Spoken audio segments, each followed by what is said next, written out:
दोस्तों, जैसा कि आप सभी लोग जानते हैं, हम हैं दारमा वैली की राइड पे। दारमा वैली का वो आखिरी गांव सिपू, जिसको महादेव के नाम से जाना जाता है, सिप अर्थात सिपू। तो जानते हैं सिपू के बारे में और बातचीत करते हैं यहाँ के लोकल्स से और आपको बताते हैं सिपू के बारे में। हर हर महादेव करके सुखा के ले जाना पड़ता है। ये क्या रे? सो गाइस, यहाँ पे देखो आंटी सुबह सुबह काम में लगी है। आलू धो के बॉईल होके इस तरीके से प्रोसीजर करते हैं। ये देखिए, ये देखिए आगे फैमिली। हमारे पास यहाँ पर अंकल जी हैं साथ में, तो अंकल जी इस गांव के बारे में बताएंगे और ये घर किसका है ये भी बताएंगे। गांव के जो हेड है ना, मतलब मेन यही हैं। तो अंकल जी बताएंगे अब इस गांव के बारे में। ये गांव जो है सिपू शिव जी के भगवान के नाम से ही पड़ा है ये गांव। और यहाँ की बड़ी किंवदंती है, यहाँ की इतिहास है जो है।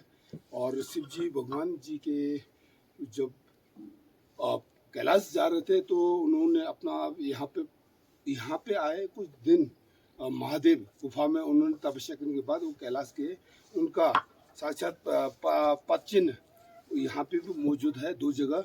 उसके बाद बोर्ड वृक्ष उन्होंने यहाँ पे कोई टहनियाँ गाड़ कर उन्होंने ये सोचा कि अगर ये भूमि सत्य है तो उसमें पत्तियाँ हरियाली हो जाएगी। उसके बाद हरियाली शुरू होने के बाद ये ऐतिहासिक बोर्ड वृक्ष है आगे हमारे सिपू गांव के जस्ट 500-600 मीटर में। उसके बाद जब हरियाली होने के बाद कुछ दिन महादेव गुफा में उन्होंने तपस्या करने के बाद वो कैलाश को। ये मकान किसका है, कितना पुराना ये मकान है? ये मकान कम से कम 200 वर्ष से पूर्व मतलब का बना हुआ है ये लगभग। और ये मकान हमारे श्री धान सिंह और ऑर्डिनरी कैप्टन 9th पैरा के हैं। वो देश में श्रीलंका और सूडान में भी वो सेवा दे चुके हैं। उसके बाद 1999 में उन्होंने अपने कारगिल युद्ध में भी शामिल हुए थे, वहाँ पे उनको गोली लगी थी। और गैलेंट्री अवार्ड है और सेना अवार्ड है, कई उपलब्धि उनके पास है। उनका ये घर है। तो यहाँ पे जो फसल होती है, मेन क्या फसल होती है यहाँ पे अंकल जी? यहाँ पे मेन फसल आपका ओखल और फापर, पलती और फापर बोलते हैं जिसको ओखल है। ये सब मिलेट्स है, मूली मटर थोड़ा सा बो लेते हैं। उसके बाद हम पूरे गाँव वासी ये कोशिश कर रहे हैं कि मतलब इसके अलावा पारंपरिक जो आपका ये फसल पलती फापर के अलावा अभी सेब बोना शुरू कर दिया, सेब का बगान लगाना शुरू कर दिया लोगों ने, ताकि ये लोगों का विकसित हो सके और संपन्न हो सके आर्थिक रूप से। इसलिए नया खेती के बारे में, नया चीज़ के बारे में भी यहाँ कोशिश कर रहे हैं यहाँ ग्रामवासी लोग। और यहाँ पर रोजगार का कोई साधन? रोजगार का कोई ऐसे साधन नहीं है। ये लोग बेरोजगारी लोग सब थोड़ा सा लेबर करते हैं ये लोग। बाकी नौकरी पेशा में बहुत से लोग हैं यहाँ। कम से कम 25 से 30 तक इंडियन आर्मी और ये पैरामिलिट्री फोर्सेस में है, जो एसएसबी, आईटीबीपी और ये आपका para commando 9th para commando में भी है। और ये आसाम राइफल्स में भी है, जो देश के विभिन्न प्रांत में सेवा दे रहे हैं। तो यहाँ पे शिक्षा का कोई साधन? 1960 में ये एक प्राइमरी पाठशाला हुआ करता था, उसमें 1 से 1 पढ़ाई होती थी, मतलब 5 तक। बट और हम लोग जूनियर हाई स्कूल के लिए जैसे ज्ञान सिंह, चंदर सिंह, भूल सिंह, भगत सिंह, सनम सिंह, जमन सिंह, ये लोग दुक्तू, जो नीचे दातू के बगल में दुक्तू गांव है, जहाँ हम कल परसों रुके थे, जहाँ हाँ, पंचचूली के नजदीक। तो वहाँ पे हम लोग पढ़ने जाते थे और वहाँ से पढ़ के यहाँ आना जाना डेली अप डाउन, ये अप डाउन हुआ करता था। उसके बाद वो लोग सभी लोग अपना ग्रेजुएशन करने के बाद वो अच्छे पद में, कोई बैंक मैनेजर, कोई अच्छे रेलवे में, कोई अच्छे पोस्ट में सर्विस करके वो सब रिटायरमेंट हो चुके हैं। और 1967 के लगभग 66 और 67 के लगभग इस दारमा वैली के पूरे दारमा वैली के प्रथम ग्रेजुएशन श्री ऊपर सिंह सीपाल जी, ये हमारे धारमा सिपू के ही है, सिपू गांव पहला ग्रेजुएशन मतलब यहीं से किया। जी हाँ, और उन्होंने लखनऊ से किया, ग्रेजुएशन किया लखनऊ यूनिवर्सिटी से। कोई जो उच्च शिक्षा जिसने की हो, कोई डॉक्टर या ऐसे कुछ? जी हाँ, यहाँ हमारे छोटे से सिपू गांव में लगभग 10-12 डॉक्टर हैं। सो गाइस जान रहे हो इस छोटे से गांव से लगभग 10 से 12 लोग डॉक्टर हैं। देखिए भाई, पढ़ने वाला कहीं से भी पढ़ सकता है और कुछ भी कर सकता है। इसके लिए जगह मायने नहीं रखती, मतलब आपकी हार्ड वर्क मायने रखता है कि आप मेहनत क्या कर रहे हैं। डॉक्टर जो है यूपी कानपुर में अभी मेडिकल डायरेक्टर भी है, श्रीमती राजू सिपाल। वो wife of Shri DR Singh Sipal, वो मेडिकल डायरेक्टर है। और रतन सिंह सिपाल हमारे CMO है देहरादून में, बहुत अच्छे पद में है वो लोग। अभी उन्होंने शिक्षा छोटे से गांव से करके प्राइमरी यहाँ करके उसके बाद लखनऊ यहाँ पढ़ाई करने के बाद उन्होंने ये तैयारी की और ये अच्छे पद में है ये लोग। सो भाई यहाँ से जो भी हैं डॉक्टर लोग अच्छे पद पे हैं, कोई डायरेक्टर है, कोई CMO है, तो यहाँ से मतलब बहुत सारे लोगों ने ग्रो किया है। ऐसा नहीं है कि ये लास्ट गांव है तो यहाँ पे शिक्षा ऐसा कुछ नहीं है, लोग मेहनत करते हैं और आगे बढ़ते हैं। तो यहाँ से अंकल बॉर्डर कितनी दूर है? बॉर्डर यहाँ से 31 है IB सीपू से, जो हम लोग छिमतसी ग्लेशियर है, छिमतासी ग्लेशियर, उससे आगे P1 बोलते हैं, जो पेट्रोलिंग 1 पेट्रोलिंग 2 स्टैंड से यहाँ दिया गया है। और लवे पूरा यहाँ सीपू से भी नज़र आ जाता है, उसका छोटा सा शिखर, टॉप वाला शिखर उसका नज़र आ जाता है। अच्छा, और सुनने में है अंकल यहाँ से पहले तिब्बत में व्यापार होता था आसानी से? जी हाँ, इंडो और तिब्बत जब हमारा ट्रेड चलता था 62 से पहले, और वो रास्ता था हमारा जो बीदांग के बगल में खिमलिंग गांव है, खिमली गांव में हमारा मंडी हुआ करता था। उसके बाद वहाँ से जाने के बाद सीधे आपका तिब्बत लोगों का मंडी सिद्धि ज्ञानिमा हुआ करता था। तो वो क्या है, डाउ वैली से होके अपडेट आप वहाँ जाते थे।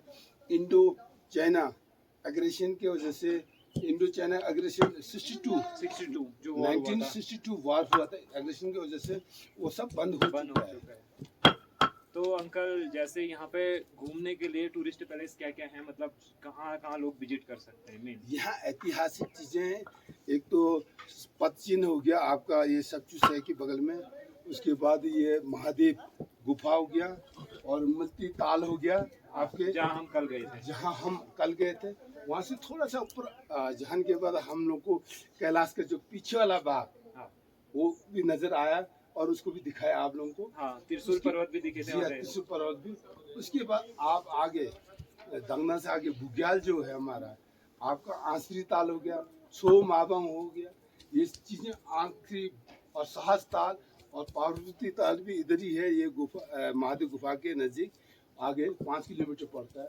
तो देखने के लिए बहुत अच्छा वो है, यहाँ पे ऐतिहासिक जगह भी है और बुग्याल भी बहुत अच्छा बुग्याल है। और हम ये कोशिश करना चाह रहे हैं कि ये महादेव गुफा अमरनाथ गुफा की तरह विकसित कर रहे हैं और यहाँ के बेरोजगारी वाले हैं उनको रोजगार मिल सके, ये ऐसा हमारा ग्रामवासियों का कोशिश है। सो गाइस, आप लोग अंकल जी ने सब कुछ बता दिया। अगर यहाँ पे आप आ रहे हैं 6-7 दिन के लिए आइए ताकि सारी चीज़ें एक्सप्लोर कर लें। महादेव गुफा हो गया, आचरी ताल हो गया, यहाँ पे बहुत सारी चीज़ें हैं देखने के लिए। तो आप लोगों को इधर आना है। ये हमारी उत्तराखंड की जो धरोहर है ना, इसको बचा के रखना है। और जो यहाँ पे महादेव की जो गुफा है जहाँ पर महादेव जी ने तपस्या करी, उसको अमरनाथ की तरह ही आप लोगों ने देखना है और उसको आगे चल के अपनी पीढ़ी दर पीढ़ी उसको चलाना है। तनपति सुनपति सौका जो है उनके भी घर पुराना यही है, धरोहर उनकी यही है। जो बोहन ये आपका ये पंचायत कर उसके पीछे उसका पुराना किला खंडर है, अभी क्यारी में बदल चुका है। वो बहुत संपन्न थे। जो कुमाऊं के राजा और तिब्बत के राजा के साथ उनका व्यवहार हुआ करता था। उनकी बेटी राजुला है, जो कस्तूरी शासन के टाइम का है। उसमें राजुला लोक कथा राजुला मालूसाही वाली, राजुला मालूसाही कथा में उसकी नायिका रह चुकी है उसकी बेटी, तो इसी गांव की है वो। अच्छा, जो राजुला मालूसाही में राजुला जो थी वो इसी गांव की थी और उनका घर नीचे साइड पे है जो आज खंडर में तब्दील हो चुका है, जहाँ पे हम लोगों ने कल लंच करा था उसके जस्ट पीछे। अगर हमें टाइम लगेगा तो हम उसे दिखा देंगे। तो भाई ये एक ऐतिहासिक गाँव है, आप लोग इधर आइए, विजिट करिए। और मतलब यहाँ के लोग बहुत ही है, मतलब आपको ना परिवार से ज़्यादा प्यार देने वाले हैं, बहुत अच्छे लोग हैं। हमने यहाँ पे कल रात गुजारी है, बहुत मतलब बहुत प्यार देने वाले हैं। तो आप लोग एक बार है ना, रिक्वेस्ट है, विजिट जरूर करना। अभी हम आए हैं आंटी जी के घर पे, ज्ञान सिंह जी जो हमारा इंटरव्यू दिया था। तो यहाँ पर ये प्रोसीजर हो रहा है मूली का काम। ये देखिए आप किस तरीके से इसको कोरा जा रहा है, ये कद्दूकस किया जा रहा है। ये सारी मूली है जो वॉश करके इसको छिला गया है। तो ये मोस्टली आंटी बता रही थी कुछ इसके बारे में। ये हम ये मूली कोड़ के रात को कर नहीं सकते हमको इसको, क्या इसलिए रात में टाइम नहीं था हमारे पास, तभी अभी ये सुबह के टाइम में कर रहे हैं।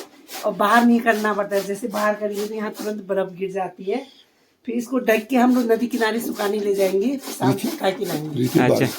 रिथी पर ये रिथी बार में सुखाने ले ऑफ सीजन के लिए हम लोग सब्जी जो नीचे जाएंगे तब खाएंगे इसको, क्योंकि वहाँ सब्जी पूरा मिल नहीं पाता है। इस हमारे दारमा सीपू का जो सब्जियां हैं उसको इस्तेमाल इस तरह से करते हैं ताकि बर्बाद ना हो। मूली और आलू बॉयल करके भी उसको सुखाया जाता है, ड्राई करके हम कभी भी ऑफ सीजन में खा सकते हैं उस चीज को।